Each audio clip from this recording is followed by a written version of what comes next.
Morning all.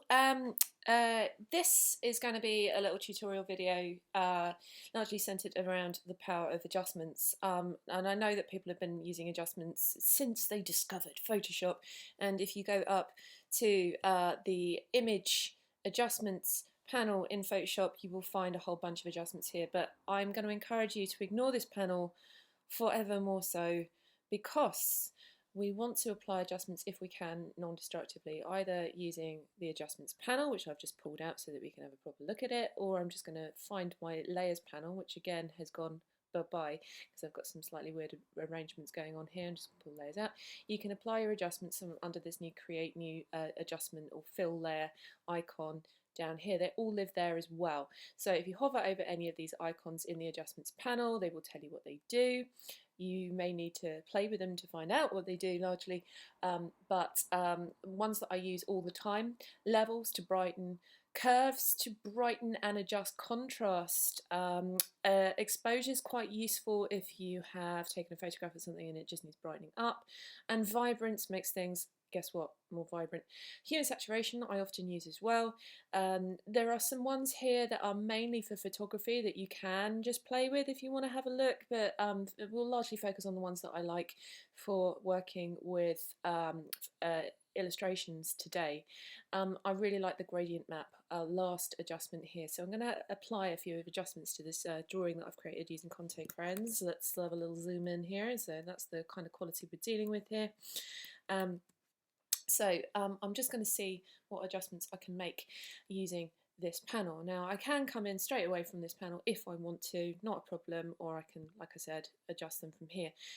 Dealer's choice. I'm going to go in with the adjustments panel today because we've done a whole video about the create new fill or adjustment there button, so let's work from the adjustments panel because it's a bit of a shake up. So let's hit that levels adjustment in order to brighten or lighten my image. Now you've got these chocolate chip boys here in this histogram, which is a bar graph data detailing how light or dark, bright or dark, something is in your image. So you've got these little bars here, 256 shades of brightness that you can have in the channels for a 8-bit RGB image.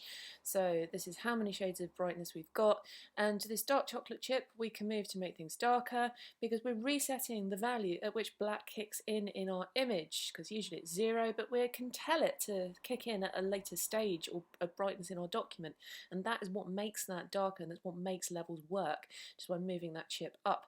We can also reset the mid-tone value, so where the mid-tones will kick in our image. I tend to leave this milk chocolate chip where he is, and I either make things darker by moving up that black data graph, and you can see there isn't much black in my image until it hits around 15, and you can see that the bar then starts to go up there in that histogram data, so that's where true black is going to be set if I move that black slider up to there. But today I'm not going to make things darker.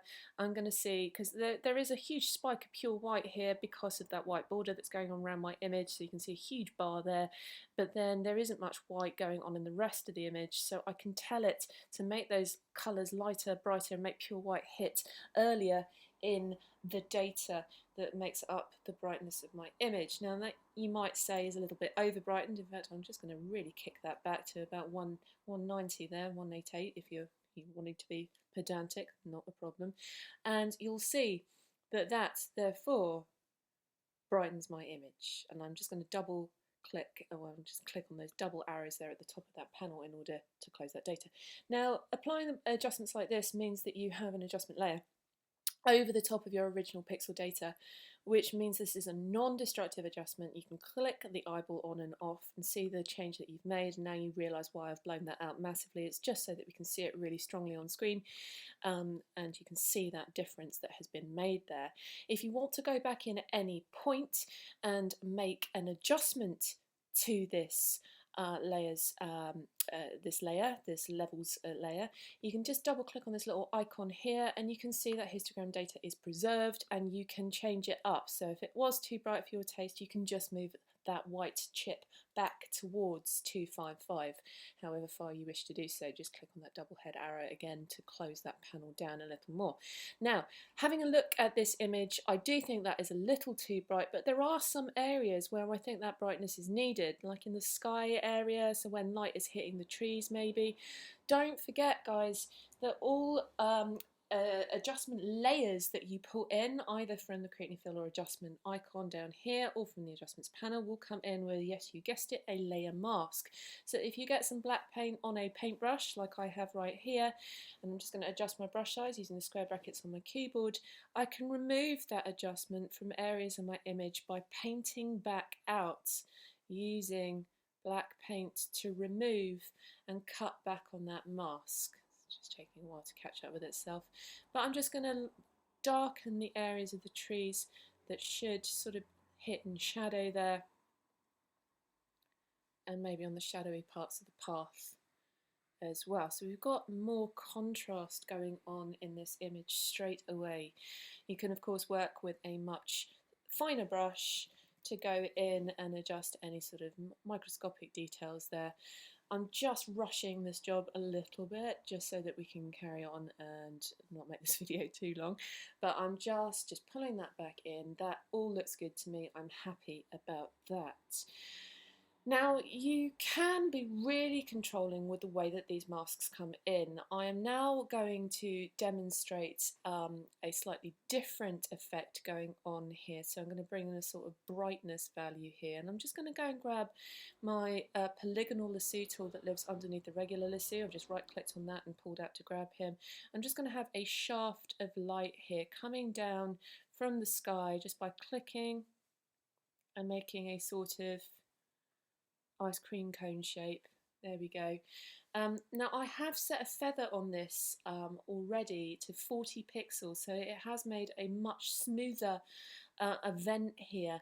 Now you can dial in a feather here when you're making these adjustments. You have to do it before you start drawing these shapes out, and you can see how I've just put that 40 pixels in, and that has created a much smoother sort of feathered edge on my selection here. So if I now come in with an adjustment, and I'm going to come in with curves because we have used levels already, and you can see curves, very much like levels, has this histogram data, how many shades of brightness or lightness we're working with, but you have got the option to set very specific values depending on how you control this curve.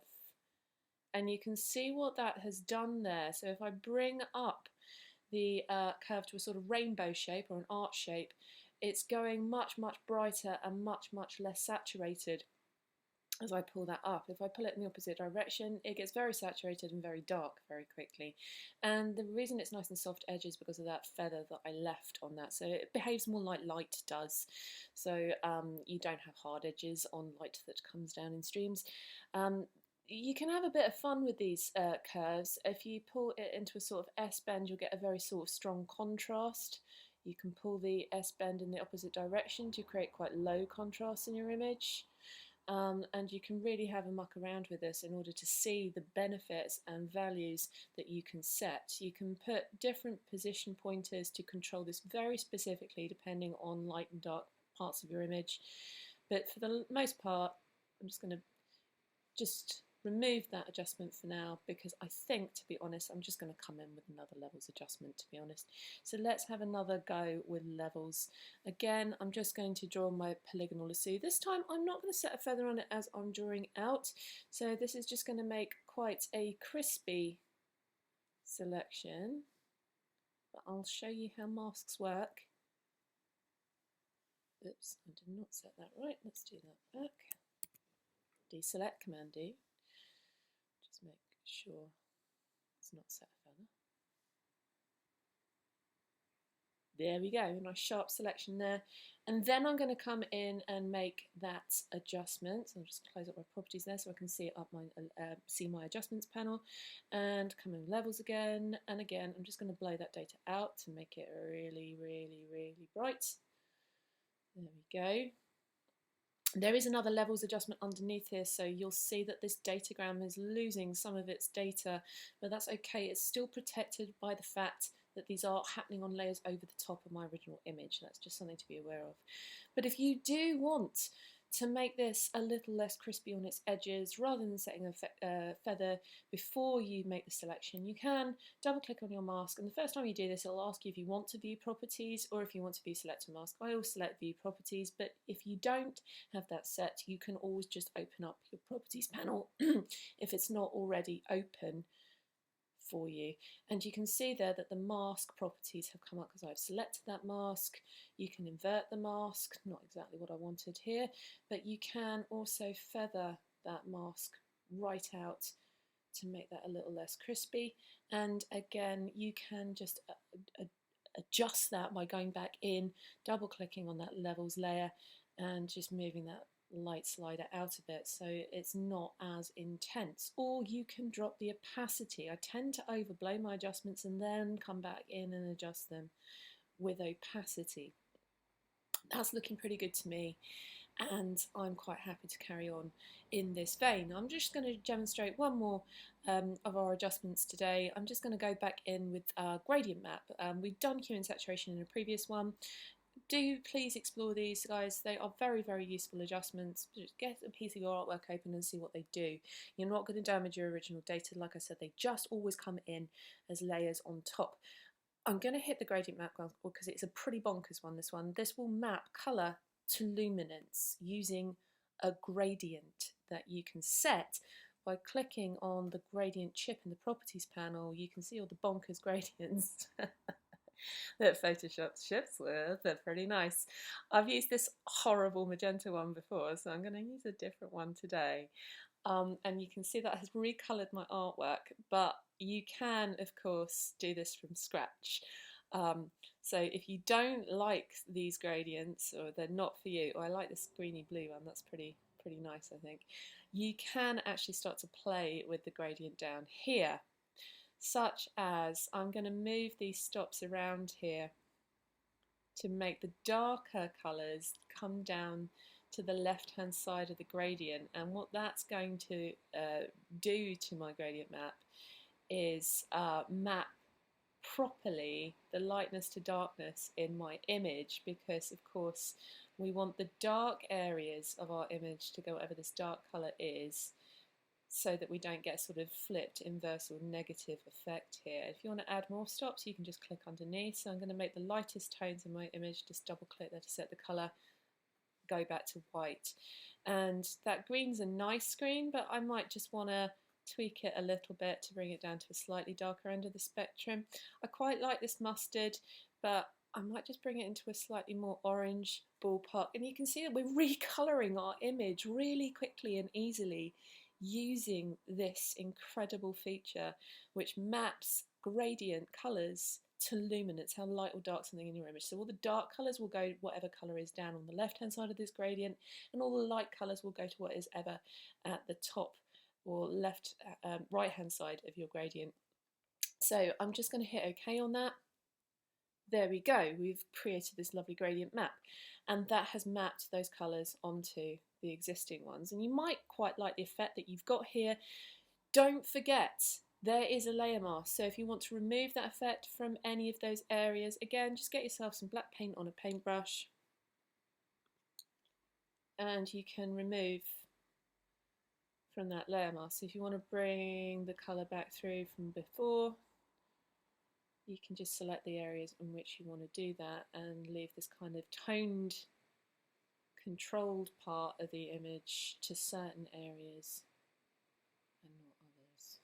I'm just doing this very roughly, but you could do this a little bit more neatly in your own projects. So that's kind of fun, isn't it? Let's just make my brush a bit bigger. I'll just take out some of the gradient map effect in this area as well.